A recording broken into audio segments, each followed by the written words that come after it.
Dear student अस्सलाम वालेकुम। आज हम ग्रेड 9 के मैथमेटिक्स के क्लास में एक्सरसाइज 1.2 में एक्सप्लेन करना चाहता हूँ। बुक पेज नंबर 12 और एक्सरसाइज 1.2 यानी यूनिट नंबर 1 मैट्रिसेस का दूसरा एक्सरसाइज 1.2 और book page number 12 and they have asked in question number 1 right the transpose of the following matrices. तो मैंने भी बच्चे कुछ पार्ट्स लिखे हैं कि आप किसी मैट्रिक्स का ट्रांसपोज किस तरह फाइंड करते हो, और ये मैं पहले आप लोगों को डेफिनेशन में बता चुका हूँ कि how a matrix can be transposed. ये देखें, ये हॉरिजॉन्टल एंट्रीज जो है इनको रो बोलते हैं और ये वर्टिकल एंट्री इनको कॉलम बोलते हैं। तो या तो आप रोज़ को कॉलम में चेंज करें या कॉलम को रोज़ में चेंज करें, इसको ट्रांसपोज ऑफ ए मैट्रिक्स कहते हैं। तो ये ऑब्जेक्टिव में आता है। ज़रा देखें, मैं गिवन मैट्रिक्स का ट्रांसपोज लिखता हूँ। ये नोटेशन है, देखो पी टी यानी पी के ऊपर टी का मतलब है कि पी ट्रांसपोज्ड हो गया। ये देखें ज़रा, द आंसर इज़ 1 2 इज़ रो और मैं इसको लिखता हूँ कॉलम में। ये देखें 1 2 और 3 1 सेकंड रो है, सेकंड कॉलम इससे बनाता हूँ। पार्ट नंबर 2 में I have another one matrix Q, L, M, N and P. That's why the transpose of the given matrix can be written as, ये देखें ज़रा, L, M, N और P. Part number 3 जो है वो आप खुद ट्राई करें ज़रा रफ कॉपी पे। पार्ट नंबर 4 को देखें। I have a matrix S and the transpose of this matrix can be written as ST is equal to, गौर से देखें बच्चे, -5 और 1 फर्स्ट रो है, इसको कॉलम बनाएं, -5 और 1। सेकंड रो से सेकंड कॉलम बनाएं, -2 -1 और थर्ड रो के जो एलिमेंट्स है ये चेंज हो जाएंगे थर्ड कॉलम में। ये देखें 4 और 4। अच्छा, इस क्वेश्चन का पार्ट नंबर 5 भी ज़रा देखें। पार्ट नंबर 5 क्वेश्चन नंबर 1 का वो भी आप होमवर्क ख़ुद ज़रा ट्राई करें और रोज़ को बचे कॉलम में या कॉलम्स को रोज़ में लेके। ये देखें, इस पर ज़रा ख़ुद ट्राई करें।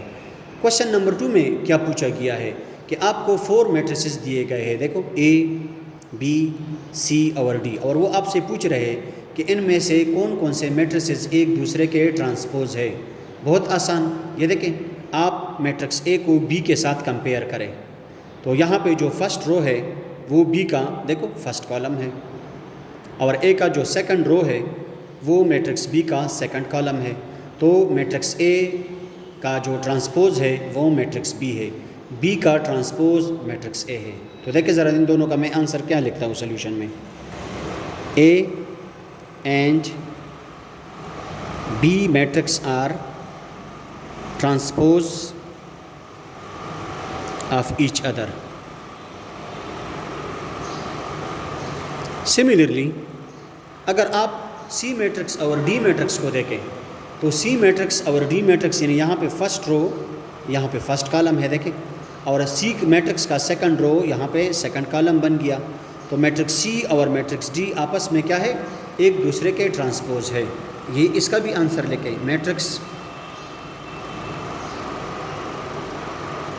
C and matrix D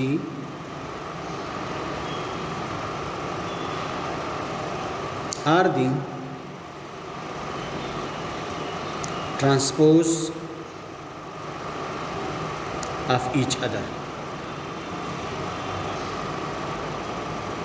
question number 3 में बच्चे देखें, पूछा है बिल्कुल सेम एक्सरसाइज 1.2 और बुक पेज नंबर 12 के which of the following matrices are symmetric. और सिमेट्रिक भी मैं डिफिनीशन में बता चुका हूँ कि अगर आप किसी मैट्रिक्स को ट्रांसपोज करें और उससे वापस वही मैट्रिक्स आ जाए तो आप समझो कि ये मैट्रिक्स सिमेट्रिक है। ज़रा देखें, मैं गिवन मैट्रिक्स ए को सॉल्व करना चाहता हूँ। Solution, the given matrix is in this one form, A is equal to 5 -7 -1 and 5।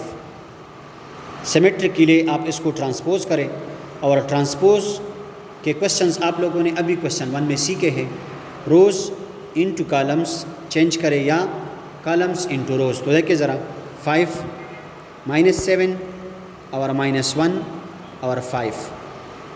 अब आप चेक करें ज़रा, ट्रांसपोज के बाद A transpose is equal to A, ये देखो 5 -1, वहाँ पे तो 5 -7 है, तो इसलिए A transpose is not equal to again the given matrix.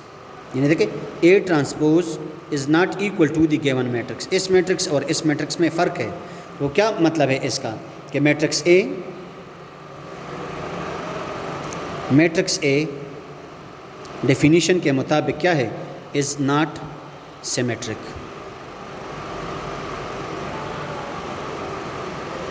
Part number 2 को देखें, जो B लिखा है, B is equal to which one elements in matrix B, -1, 2, 2 and 3। इसका अब हम चेक करना चाहते हैं कि ये सिमेट्रिक मैट्रिक्स है या नहीं है। आप इसको ट्रांसपोज करें बिल्कुल पार्ट 1 की तरह। देखो BT is equal to rose into columns -1, 2 और 2 एंड 3। ये देखो बिल्कुल उसकी तरह आ रहा है। तो आप यहाँ पे लिखें देयरफॉर B मैट्रिक्स को ट्रांसपोज करने के बाद वो मैट्रिक्स की B के बिल्कुल इक्वल आ गया। ये देखो, तो इसलिए मैट्रिक्स B इज़ सिमेट्रिक। इन दोनों पार्ट से भी आप लोग समझ सकते हो। देखो वहाँ पे मैट्रिक्स गिवन मैट्रिक्स के नॉट इक्वल आ गया, यहाँ पे गिवन मैट्रिक्स के इक्वल आ गया, तो इसलिए वो नॉट सिमेट्रिक और ये सिमेट्रिक। एक और पार्ट डिस्कस करता हूँ, पार्ट नंबर 3 खुद आप लोग प्रैक्टिस करें रफ़ कॉपी पे, और पार्ट नंबर 4 मैं समझाता हूँ। ज़रा देखें, ये बिल्कुल क्वेश्चन नंबर 3 का एक पार्ट है। आप मैट्रिक्स D को चेक करें कि ये सिमेट्रिक है कि नहीं है। तो देखिए ज़रा सोल्यूशन में आप इसका ट्रांसपोज ले लें, DT इज़ इक्वल टू, यानी जो ये रो है ये कॉलम में चेंज हो जाएगा 1, 2, 3, और यहाँ पे बचे 4, 5 और 6। अब आप गौर से देखें, D ट्रांसपोज करने के बाद इक्वल नहीं आया गिवन मैट्रिक्स का, तो इसलिए मैट्रिक्स D क्या बचे, बन गया matrix D is not symmetric.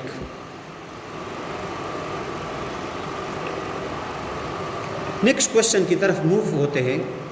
Question number 4 की मैं बात कर रहा हूँ, और 4 में पार्ट 1 मैंने लिखा है सेम एक्सरसाइज। ये देखें एक्सरसाइज 1.2, और वो क्वेश्चन पूछ रहे कि which of the following matrices are skew symmetric. Skew में अगर आप डिफिनीशंस में आप लोगों ने डिफिनीशन गौर से याद किए हैं या देखे हैं, समझे हैं, तो उसमें मैंने लिखा था कि अगर किसी मैट्रिक्स का transpose minus of that matrix की इक्वल आ जाए तो वो स्क्यू सिमेट्रिक कहलाएगा। तो बिल्कुल क्वेश्चन 3 के साथ थोड़ा सा रिलेटेड है। ज़रा देखें सोल्यूशन में, I am going to find the transpose of the given matrix. Rows को कॉलम में चेंज करें, 0, 4 और -4 और 0। अब स्क्यू है, स्क्यू में मुझे माइनस चाहिए, तो देखो ज़रा A transpose is equal to minus.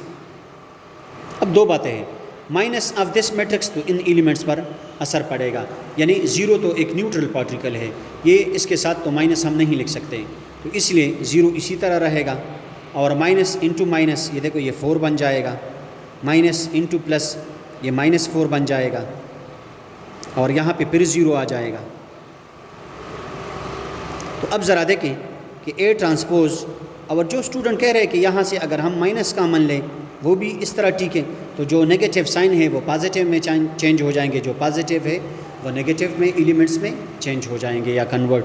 तो देखिए ज़रा A ट्रांसपोज करने के बाद ये माइनस अपनी जगह पे, और क्या ये A की इक्वल आ रहा है कि नहीं, चेक करें ज़रा, 0, 4, -4, 0, ये देखो ये और ये मैट्रिक्स सेम आ गए।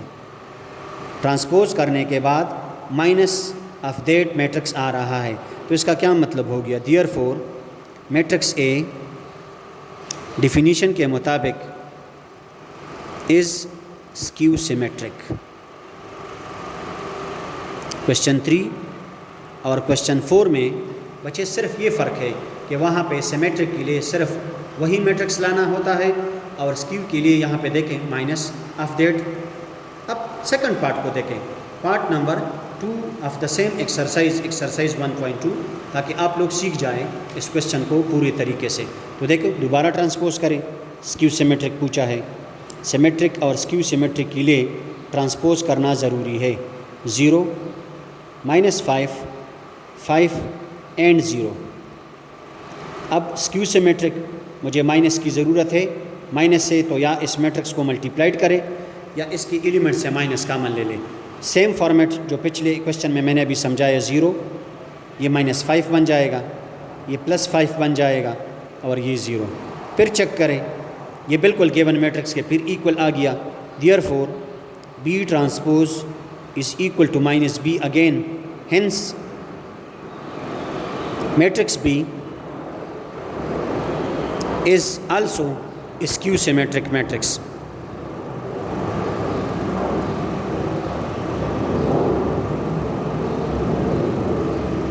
नेक्स्ट पार्ट जो है पार्ट नंबर 3, उस पे बच्चे आप लोग ख़ुद कोशिश करें और मैं पार्ट नंबर 11 को एक्सप्लेन करता हूँ इस एक्सरसाइज का। इस क्वेश्चन के साथ ये एक्सरसाइज और ये क्वेश्चन कंप्लीट हो जाएगा, तो गौर से देखें और सीखें। जिसको समझ नहीं आ रही है दोबारा मैं एक्सप्लेन करता हूँ। For skew symmetric I need the transpose of the given matrix. That's why D transpose can be written as, first row को कॉलम में इंटरचेंज करें, 0 3 2। सेकंड रो की बारी है अभी, -3 0 एंड 1।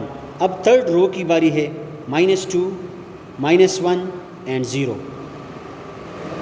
और स्क्यू सिमेट्रिक के लिए माइनस की ज़रूरत है मुझे।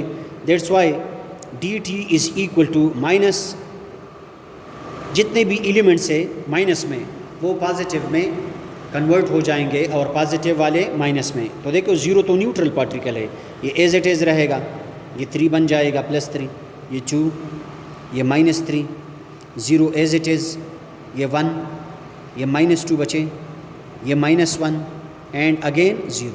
अब आप चेक करें कि क्या ये गिवन मैट्रिक्स के इक्वल आ रहा है या नहीं आ रहा है। तो देखो ज़रा, D transpose is equal to minus, इसके साथ कंपेयर करें, 0 3 2 0 3 2, -3 0 1 है उधर, -2 -1 0, बिल्कुल सेम आ रहा है। तो इसलिए D transpose is equal to again the given matrix D, hence matrix D is also a skew symmetric. Matrix D is skew symmetric. सिर्फ पार्ट नंबर 3 बचे मैंने छोड़ा है, उस पर आप लोग ख़ुद ज़रा ट्राई करें और कोशिश करें कि वो सिमेट्रिक है कि स्क्यू सिमेट्रिक है, स्क्यू सिमेट्रिक है या स्क्यू सिमेट्रिक नहीं है। Thank you for today.